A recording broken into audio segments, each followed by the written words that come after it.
Bonjour et bienvenue à l'émission Chrétien comme Christ. Nous sommes à nouveau avec Christine et Nathanaël. Bonjour. Et aujourd'hui, nous allons aborder le thème « Être conduit par Dieu ». Alors, Christine, comment est-ce que tu nous introduis ce thème aujourd'hui? D'abord parce que c'est une promesse de Jésus de nous conduire. Et il nous dit dans Jean chapitre 10, versets 27 et 28, il dit « Mes brebis écoutent ma voix, je les connais et elles me suivent. Je leur donne la vie éternelle, elles ne périront jamais et personne ne pourra les arracher à ma main. » Donc Jésus connaît ses brebis et elles le suivent. Elles reconnaissent sa voix. Ça, c'est une certitude, c'est une promesse qu'il nous fait. Et bien sûr, il compare à un troupeau. Un troupeau, quand le berger va, il appelle ses brebis, puis chacune reconnaît la voix de son berger. Et finalement, on voit qu'être conduit, c'est parce que la première chose, c'est de reconnaître que nous sommes son troupeau finalement, que c'est lui le berger, donc c'est lui qui dirige notre vie. On a vu dans les émissions précédentes qu'on ne veut pas être conduit par la chair justement, on veut pas répondre à ces désirs-là, mais plutôt répondre aux désirs du Saint-Esprit. Et puis la question qu'on peut se poser ici en lisant ce texte, mais c'est comment faire pour reconnaître la voix du bon berger, comment faire pour discerner sa voix et pouvoir mettre tout cela en pratique. Oui, la première chose, c'est qu'il faut le connaître. Et les brebis connaissent leur berger d'une manière extraordinaire. Et j'ai entendu l'histoire que durant la guerre des 6 jours, on a convoqué tous les bergers pour rentrer à l'armée et on a mis tous les moutons de toutes les bergeries dans le même endroit. Et quand la guerre était finie, les bergers sont revenus et chaque berger a commencé à appeler ses brebis. Et seulement les brebis de ce berger-là sont venues pour le suivre. Les autres sont restées là, mais celles qui lui appartenaient sont venues, et le nombre exact des brebis qu'il avait laissées là, pendant cette guerre des 6 jours, sont revenues avec lui, parce qu'elles le connaissaient. Donc la première chose, c'est de s'assurer que je connais bien le bon berger, que je connais bien Jésus. Et c'est une première chose, et je vais reconnaître, lorsqu'il me parle, je vais reconnaître le son de sa voix, je vais savoir que c'est lui, je vais être rassuré que c'est lui, et ça c'est un premier point. Donc comment je fais justement? Tu dis la première chose, c'est important de connaître Jésus, donc d'avoir cette proximité avec lui. Alors comment est-ce que je peux faire pratiquement? Donc parce que c'est des grands mots. Hein, quand on dit connaître Dieu, etc. Quand on parle de prier, quand on parle de lire sa Bible, c'est des notions, on va dire générales. Mais de manière pratique, comment est-ce que je peux faire pour développer justement cette intimité avec Dieu? On parle de cette intimité avec Dieu depuis toutes les émissions qu'on a commencées là. Mais comment est-ce que je peux faire vraiment pour me rapprocher davantage de Dieu? Est-ce qu'il y a des choses pratiques, des exemples pratiques, des choses à faire? Pratiquement, moi, comment j'ai fait? J'ai commencé vraiment, et je continue à lire et à méditer la parole de Dieu. Et bien sûr, si je veux connaître Jésus, je vais lire et méditer les évangiles. Je vais apprendre à connaître son caractère, comment il agit, comment il réagit, dans telle situation, est-ce qu'il va condamner ou bien est-ce qu'il va pardonner. Toutes ces choses-là qui vont me faire comprendre le cœur de Jésus.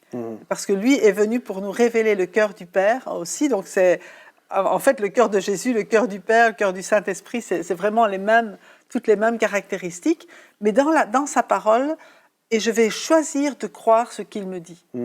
Et vraiment donc la première chose, c'est de lire la Bible, forcément, on en a parlé beaucoup quand même, mais lire la Bible pour voir comment Jésus réagit. Oui. Parce que souvent, on a aussi une idée faussée de Dieu, dans le sens où on pense que Jésus, il est sympa, en gros, hein, et que Dieu, il est moins sympa. Hein, c'est un petit peu Dieu le Père, il est un petit peu plus strict. C'est un petit peu l'image qu'on a Dieu souvent. sévère et Jésus bon. Voilà, c'est ça. C'est un petit. Mais pourtant, lorsqu'on lit la Bible, on voit que Jésus, ce qu'il a fait finalement, c'est révéler qui est le Père. Donc, lorsqu'on voit Jésus, on voit le Père. Et donc, ça doit commencer par changer aussi notre manière de voir le Père, au lieu de voir le Père sévère, hein, le Père qui est voilà, des fois c'est un petit peu l'image qu'on a.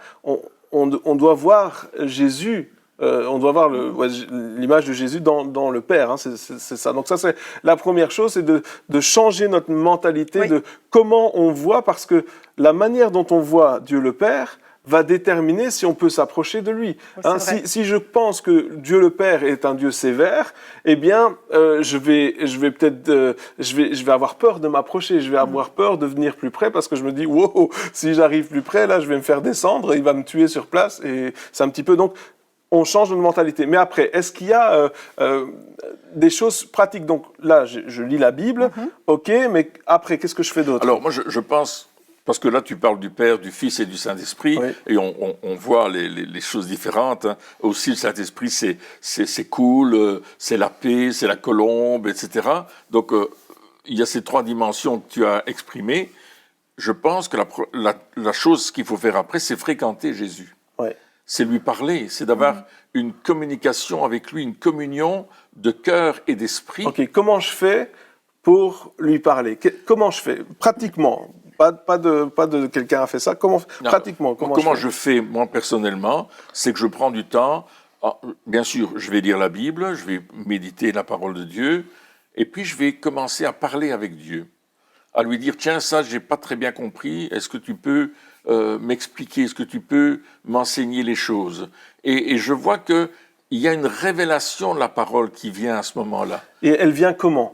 Eh bien, c'est une chose assez exceptionnelle parce que tout d'un coup, tu lis un verset que tu as lu 100 fois et tu le pries, tu dis, Seigneur, là, je voudrais en savoir plus. Et tout d'un coup, tu te rends compte qu'il y a une autre dimension au verset. C'est comme si Dieu ouvrait le livre et qu'il est en train de t'expliquer le pourquoi, du comment, de ce qu'il a écrit. Donc, tu as l'impression que ton intelligence, tout d'un coup, ta compréhension est ouverte. Absolument. Donc c'est plus qu'une compréhension. C'est une révélation. C'est une révélation. Ça veut dire que la compréhension, c'est quand on comprend quelque chose uniquement. Ça, c'est quand on l'étudie. La révélation, c'est quand on la comprend et c'est pas ressentir, mais presque c'est un peu la vivre comme ça. C'est avoir une. C'est surnaturel. Donc il y a l'étude de la parole. Donc on parlait ça. Christine nous parlait qu'elle lit la Bible, elle l'étudie. On l'étudie, on apprend ce que les mots veulent dire. Même dans le français, parfois, on doit sonder l'écriture pour aller voir dans le dictionnaire ce qu'un mot veut dire. Puis on va voir dans le grec ou dans l'hébreu, selon ce qu'on étudie, ou l'araméen encore. Mais ça, c'est déjà très intéressant. Mais ça, c'est l'étude. Je vais aussi me renseigner sur ce que d'autres ont étudié. Quand on dit d'aller dans l'hébreu, le grec ou l'araméen, alors c'est pas tout le monde qui peut faire ça. Non, bien sûr. Et puis, mais si on veut vraiment creuser, même si on connaît pas l'hébreu, le grec, il y a d'autres personnes qui l'ont fait avant nous. Et puis il y a des méthodes. Et puis voilà, on puis c'est peut pas lire. la première étape non plus. Voilà, la première étape, tu vas lire la Bible. Oui, oui, ça, mais je vais aller beaucoup plus loin. Et à un certain moment, parce que tu me demandais comment moi je fais, donc je vais étudier ça. Et à un certain moment, je vais me mettre devant ce texte-là que j'ai étudié, que j'ai réfléchi, et je vais dire, Saint-Esprit, je sais qu'il y a plus. Montre-moi. Et à ce moment-là, Dieu, il fait quelque chose d'extraordinaire. Parce que non seulement il va ouvrir notre intelligence, il va la renouveler, mais il va nous mettre en connexion avec d'autres versets bibliques auxquels je n'ai pas pensé, mais tout d'un coup, ce verset-là va éclairer ce que je suis en train de lire. Je dis, c'est écrit, j'ai jamais vu ça. Et puis, il y a cette révélation-là. Et quand il y a la révélation qui vient dans ton esprit, il y a comme quelque chose qui se réveille en toi. Et c'est pas seulement le fait d'avoir une révélation, c'est pas seulement tout d'un coup de comprendre quelque chose que tu n'avais jamais compris, mais c'est de désirer vivre ce que tu viens de lire. Donc ça pousse à la mise en pratique. Ça pousse à l'action. Ouais, okay. Ça pousse à aller plus loin. Donc être conduit par l'esprit, c'est tout d'un coup, le Saint-Esprit va te donner une révélation, mais il faut vouloir aller dans cette révélation. Ouais, donc il y a un prix à payer. Absolument. Il y a un prix à payer. Donc quand la révélation vient, c'est ça qu'on doit savoir aussi, parce qu'il y a des personnes qui disent oui, je veux entendre la voix de Dieu. Ok, la question qu'il faut poser, c'est est-ce que quand tu entendras la voix de Dieu, seras-tu prêt à obéir? Oui. Et quelque part, ce que Dieu demande, c'est que nous soyons prêts à obéir avant de l'entendre. Hein, c'est un petit peu ce qui s'est passé lorsque Dieu a donné les 10 commandements. Le peuple avait dit, avant d'avoir les 10 commandements, il avait dit, nous le ferons.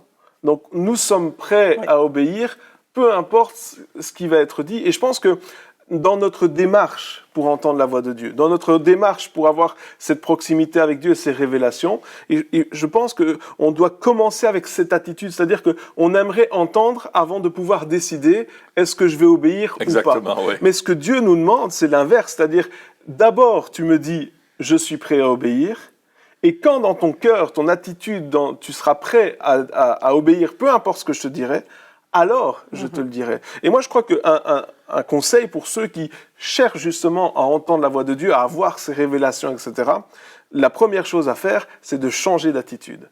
C'est pas de dire, OK, Seigneur, tu vas me parler, après je déciderai, parce que si c'est ça, ça veut dire que je suis le maître. C'est moi le berger, c'est moi qui décide.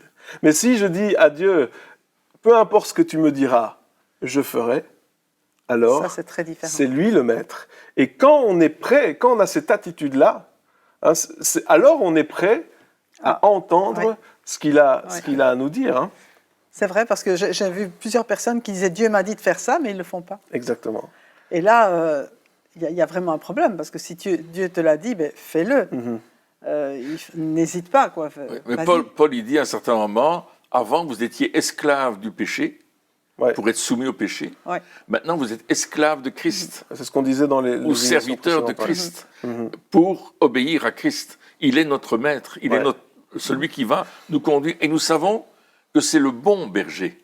C'est pas un berger, c'est le bon berger. Et le bon berger donne sa vie pour ses brebis. Ouais, ce qu'il veut, c'est notre bien. Hein. Oui, donc ça veut dire qu'on doit lui faire confiance, et c'est dans cette confiance-là qu'il va pouvoir nous parler. Et la confiance, c'est là qu'on croit ce qu'il nous dit. Alors la question qu'on peut se poser, et je continue avec comment, donc on a une révélation, Dieu nous parle, on a l'impression que vraiment il y a quelque chose qu'on a compris, qu'on ne comprenait pas avant. Oui, mais on peut se tromper. C'est vrai. On peut avoir une fausse révélation. Oui. C'est-à-dire qu'on peut avoir un texte, on se dit « Waouh, ça y est, j'ai compris quelque chose », et puis finalement, on est dans l'erreur. Oui. Et ça nous est arrivé à tous. On a compris des trucs, on était à côté de la plaque, et 10 ans après, tu te dis « Oh là là, j'ai parlé là-dessus », ou j'ai même prêché là-dessus des fois, et j'étais dans l'erreur. Alors, comment est-ce qu'on peut faire pour se tromper un minimum? Alors, se tromper, je pense qu'on le fera, mais comment est-ce qu'on peut faire pour se tromper un minimum? Mais la parole de Dieu dit que c'est l'Église qui est la colonne de la vérité. Ça veut dire qu'on a besoin les uns des autres pour confronter, je veux dire, nos révélations et pour en parler avec des personnes en qui on a confiance et pour dire, tiens, qu'est-ce que tu penses de ça? Et aussi être ouvert à être repris. Tout est une question d'attitude. Hein, donc, marcher, être disposé à entendre et à obéir à Dieu, mais en même temps, être disposé à chercher la vraie vérité. Pas seulement celle que moi j'ai découverte, moi j'ai une révélation, mais dire, OK, est-ce que c'est conforme à toute la parole de Dieu? Et comme on ne connaît pas toujours toute la parole de Dieu, c'est bien qu'on ait l'un et l'autre pour nous dire, oui, mais tu vois, il y a ce verset-là qui dit ça et qui n'est pas en accord avec ce que tu penses. Ou avoir des avis différents. Ou avoir des avis différents. Maintenant, il y a des révélations qui se complètent, qui ne sont pas spécialement ce qu'on a toujours entendu, mais qui ne viennent pas contredire non plus ce qu'on a entendu. Donc, et ça, c'est aussi on parle important. de partie de révélation. Oui. Des fois, on reçoit quelque chose, on se dit « Ah, ça y est, j'ai compris », mais au fait, ce n'est qu'une partie de la vérité, ce n'est qu'une partie de la révélation, et on comprendra seulement X mois, X années, même des fois plus tard, l'entièreté de cette révélation-là, tout en se disant, tout en constatant qu'on avait raison, mais en partie seulement. En partie. Oui. Il y a un exemple qu'on utilise souvent au niveau de la prophétie, mais ça peut être utilisé pour notre exemple ici. C'est des aveugles qui vont toucher un éléphant et ils vont décrire l'éléphant. Et puis il y en a un qui dit, l'éléphant c'est comme un gros arbre, il sent la patte de l'éléphant, il dit, ouais, c'est comme un gros arbre bien solide, bien fort. L'autre il va toucher la queue de l'éléphant, il dit, l'éléphant c'est tout petit, c'est plein de poils. L'autre va toucher la trompe, il dit, c'est tout humide. Chacun va avoir une expression de la chose, mais ensemble, ils vont peut-être découvrir l'éléphant tel qu'il est. Et je pense qu'au niveau de la vérité, de la parole de Dieu, de la découverte de la parole de Dieu, on n'a jamais fini.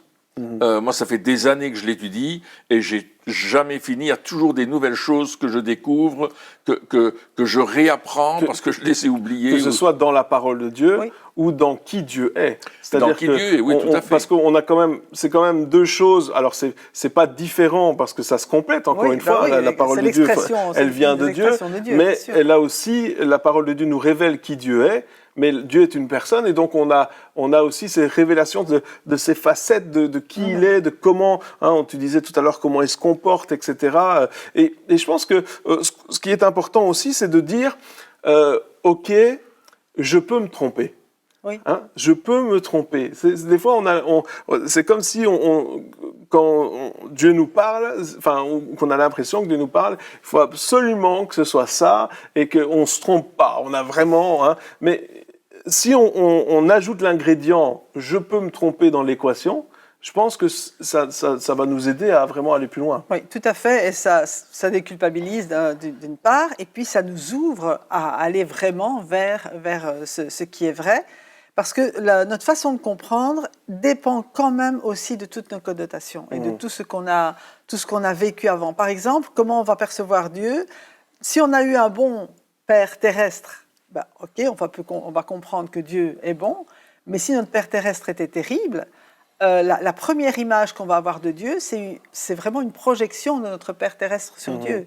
Et là, il va falloir tout un temps, et tout un temps de guérison aussi, et vraiment de reformatage, je veux dire, de ce qu'on vit, pour réaliser que Dieu, il n'est pas ce que mon Père terrestre était. Il n'a pas du tout la même attitude, il n'a pas le même comportement, ni même les mêmes sentiments, ni le même amour, parce que Dieu est amour, alors que peut-être je n'ai pas reçu de marque d'amour dans mon enfance. Donc tout ça va dépendre, ma perception même de Dieu, même à travers la parole, va dépendre de ce que j'ai vécu avant.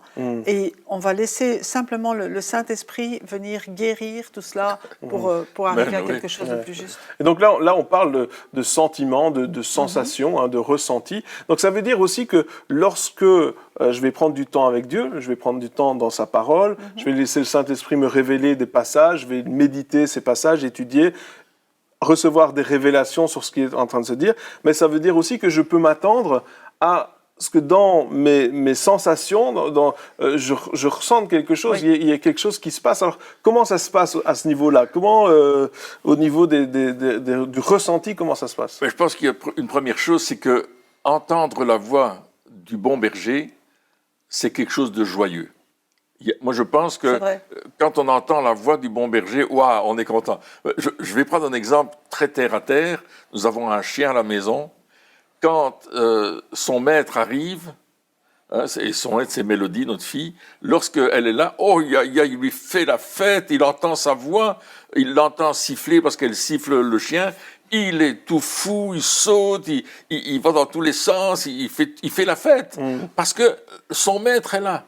Et notre relation avec Jésus, c'est la même chose. On va avoir cette relation d'amour avec lui et on va aimer entendre sa voix. Mais il faut savoir que la parole de Dieu va nous apporter de la guérison. Parce que la parole de Dieu, elle est vivante et efficace.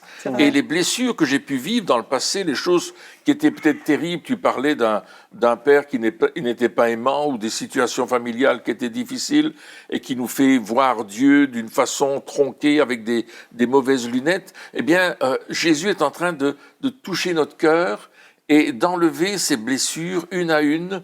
Et c'est ça que je vais trouver dans la parole de Dieu. Vous savez, il y a beaucoup de chrétiens qui conduisent leur vie en regardant dans le rétroviseur.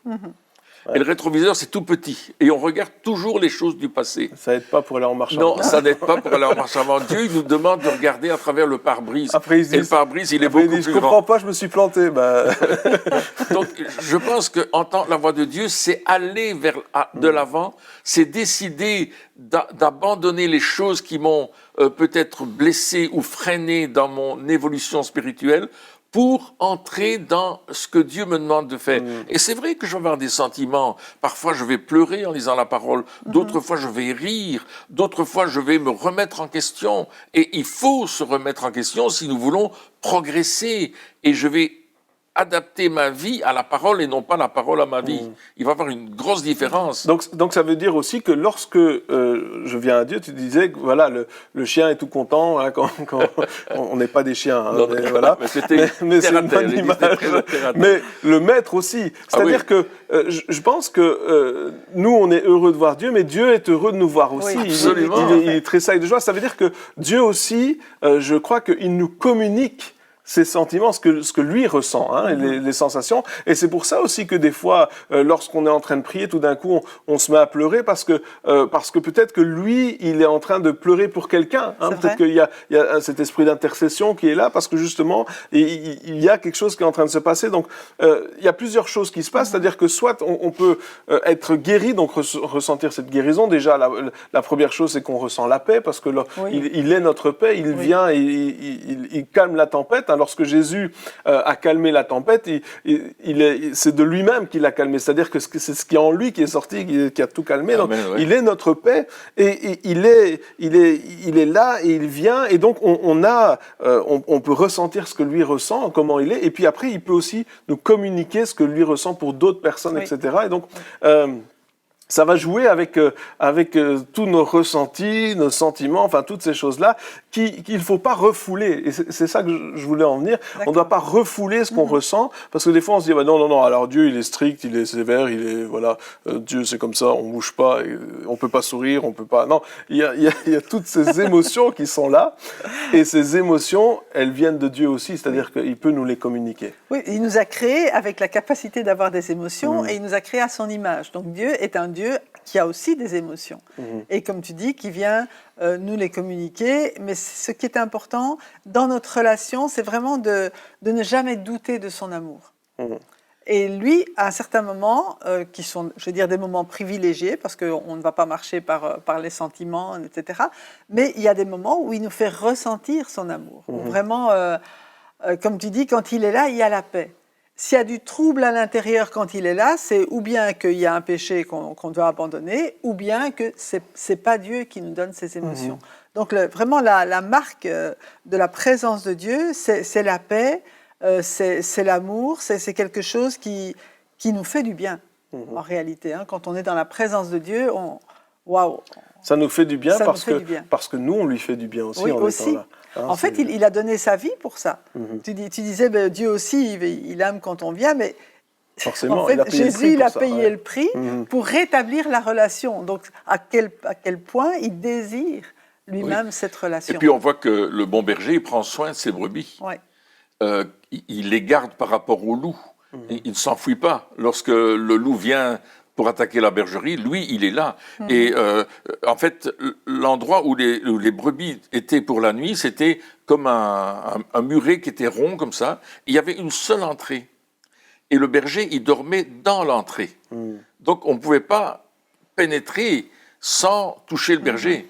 Il était là comme mur de défense. Et Dieu est notre mur de défense. Jésus est le bon berger qui nous défend. Donc, entendre sa voix, ça nous rassure, ça nous met en confiance. Et la Bible dit dans les psaumes, goûtez combien l'Éternel est bon. Il y a ce goût du ciel, ce goût de la présence de Jésus lorsqu'il nous parle, lorsqu'il s'adresse à nous, que ce soit pour nous enseigner, pour nous corriger, pour nous diriger. On va savoir que c'est lui parce qu'on va goûter qu'il le fait par amour pour nous. Donc c'est vraiment quelque chose qu'on doit rechercher davantage, hein, quelque chose qu'on doit, parce que la parole ici elle dit mes brebis ils entendent. Donc c'est un fait. Ça veut dire que il y a des chrétiens qui se disent mais moi je suis pas sûr que je peux entendre la voix de Dieu. C'est faux. Les brebis de Dieu entendent sa voix. Il faut la reconnaître, c'est-à-dire qu'on apprend à entendre sa voix. Maintenant, c'est intéressant ce que tu viens de dire, le fait de dire il est aussi notre protection. C'est-à-dire que lorsqu'on se rapproche de Dieu pour le connaître, on se rapproche de Dieu parce qu'on veut le laisser nous guider, hein, le laisser nous montrer la voie, le chemin, nous reprendre aussi si nécessaire, donc mais aussi notre protection. Pourquoi ? Parce que on vit tous des moments difficiles à un certain moment, on vit tous des moments de doute, des épreuves, de l'adversité. des temps d'adversité. Et on a besoin, dans ces moments-là, de se réfugier en Dieu. C'est un besoin essentiel, je veux dire, c'est un besoin vital. Enfin, je veux dire, on est tous passés par des moments difficiles. Moi, je me souviens, à un certain moment, on était dans une situation tellement difficile que c'était vital pour moi de prendre du temps avec Dieu, juste au niveau de la protection. J'avais besoin chaque jour ou sinon, je pense, j'avais l'impression que j'allais mourir, c'était la fin du monde.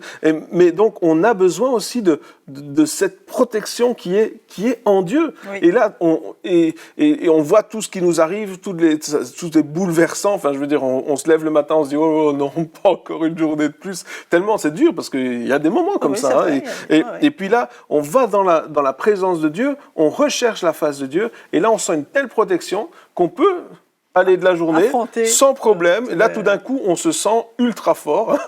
On se sent comme un géant parce que on a Dieu qui est avec nous et on le sait. Et donc, c'est pas quelque chose qu'il faut mettre de côté. Hein. On parlait aussi des émotions. Bien sûr qu'on ne doit pas être guidé par les émotions. Hein. Ça, c'est clair. Mais elles sont là. Oui. Bien sûr que Dieu ne sert pas que pour nous protéger, mais il est là aussi pour ça. Bien sûr, on ne doit pas voir Dieu que pour qu'il nous bénisse, hein, parce que souvent on a mais il nous bénit quand même. Oui, donc, je pense que le fait de découvrir qui est Dieu, c'est un tout. Oui. C'est toutes les facettes dont tu parles. Le psalmiste disait qu'il était sa haute retraite, son refuge. Ouais.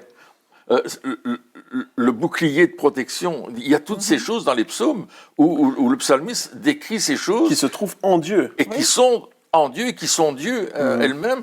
Et David, dans la difficulté, la première chose, c'est qu'il va trouver la force que Dieu a mis en lui. Et dans chacun d'entre nous, l'apôtre Paul dit qu'il a mis une mesure de foi, c'est-à-dire il a mis cette force du ciel. Ouais. Qui est en chacun d'entre nous et dans laquelle on va pouvoir puiser pour entrer en disant « je ne vais pas me laisser battre, je sais que Dieu est avec moi, qu'il est ma forteresse et je vais combattre. » Et quelque part, c'est ça. Il nous a donné cette mesure de foi et cette mesure de foi nous sert à quoi ? À croire que Dieu existe et qu'il est le rémunérateur de ceux qui le cherchent. C'est-à-dire que cette mesure de foi, elle me sert à croire que Dieu est là et qu'il veut de moi. Amen. Et quand j'ai cette foi-là, j'ai peut-être pas le courage pour affronter la journée, j'ai peut-être pas assez de foi pour proclamer que la situation va changer, peut-être que dans des moments, je suis complètement dépassé, mais par contre, j'ai assez de foi et assez de courage pour rentrer dans la présence de Dieu. Et là, je vais trouver la force nécessaire. Là, je vais, Dieu va être là et il va me donner tout ce dont j'ai besoin. Et c'est ça, je pense qu'on doit chérir cette présence-là. Alors, comment je fais, et on va finir avec ça, mais comment je fais pour être sûr que tous les jours, je vais passer du temps avec Dieu? Comment je fais pour m'assurer de ça? Je crois que c'est une décision aussi qu'on va prendre de commencer sa journée dans sa présence, de commencer sa journée peut-être simplement dans la prière, simplement en parlant avec lui, simplement en réclamant et en réclamant son soutien, en parlant. On prend un rendez-vous régulier avec Dieu, même plusieurs rendez-vous réguliers. Oui, sur la journée, on peut faire plusieurs. Hein. C'est ce que Daniel faisait, il priait 3 fois par jour. On voit ça avec Esther aussi. Il y a des moments privilégiés qu'on va laisser au Seigneur et qui sont les moments principaux de notre journée. C'est à lui, c'est à personne d'autre. C'est pour lui. Et c'est pour lui qu'on vient. Là, on parlait de la louange et de l'attitude, hein, mais encore une fois, je ne vais pas venir pour moi. En premier, je vais venir pour lui parce que je sais que ça lui fait plaisir de me voir.